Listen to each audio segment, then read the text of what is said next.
వనపర్తి జిల్లా కేంద్రంలోని critical care centre నిర్మాణం ఆధునిక పరికరాలను మాజీ మంత్రి సింగిరెడ్డి నిరంజన్ రెడ్డి పరిశీలించారు. ₹1 ఖర్చు లేకుండా సామాన్య పేద ప్రజలకు వైద్యం అందాలన్న ఉద్దేశంతో మండల జిల్లా స్థాయిలో ఆసుపత్రులను స్థాపించామన్నారు.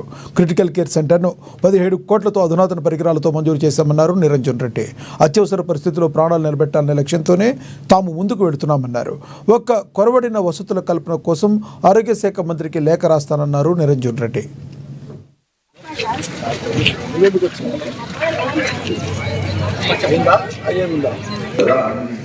వసతులతో ఏర్పాటు చేసిన దాంట్లో టెస్ట్లకు కవర్ ఫీవర్ వేసుకొని వాళ్ళని ప్రొటెక్ట్ చేసుకోమన్నా ప్రొటెక్ట్ చేసుకునే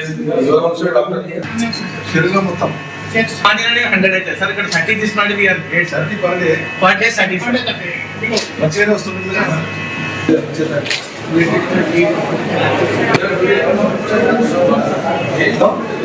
पूरा सेट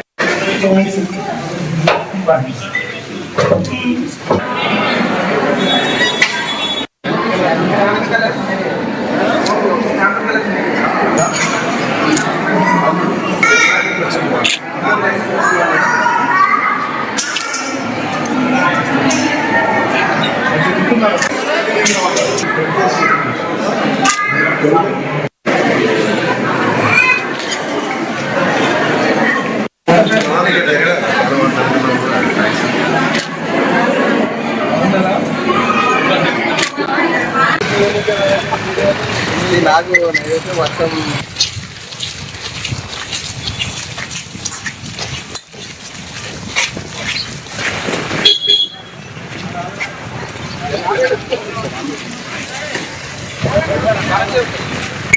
గతంలో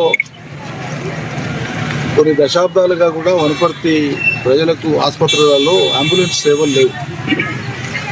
ఎవరైనా అవసరం ఉన్న వాళ్ళు ప్రైవేట్ హాస్పిటల్ వాళ్ళు ప్రైవేట్గా అంబులెన్స్ తెప్పించుకునేది తప్ప ప్రజలకు అంబులెన్స్ సేవలు అందుబాటులో ఉండేవి కాదు. పెద్దలు శ్రీ రావుల చంద్రశేఖర్ రెడ్డి గారు రాజ్యసభ సభ్యులైన తర్వాత ఒక అంబులెన్స్ సమకూర్చున్నారు. ఆ తర్వాత అది కూడా రిపేర్ వస్తున్నట్టు ఎవరు పట్టించుకునే నాతో లేకుండా నేను ఎమ్మెల్యే అయ్యి మంత్రి అయిన తర్వాత వనపర్తి జిల్లా కేంద్రంతో పాటు ఈ నియోజకవర్గంలో ఉండేటువంటి అన్ని మండల కేంద్రాలకు అదేవిధంగా కొల్లాపూర్లోని అలంపూర్ ప్రాంతంలోని కొన్ని ఆసుపత్రులకు కలిపి ఒక 9 అంబులెన్స్లను నేను సమకూర్చున్నాను. కొన్ని సిఎస్ఆర్ ఫండ్స్ ద్వారా, కొన్ని నా రిసోర్సెస్ ద్వారా, కొంతమంది స్నేహితుల సహకారంతో ఒక్క అంబులెన్స్కు కూడా ఇక్కడ కనిపించే అంబులెన్స్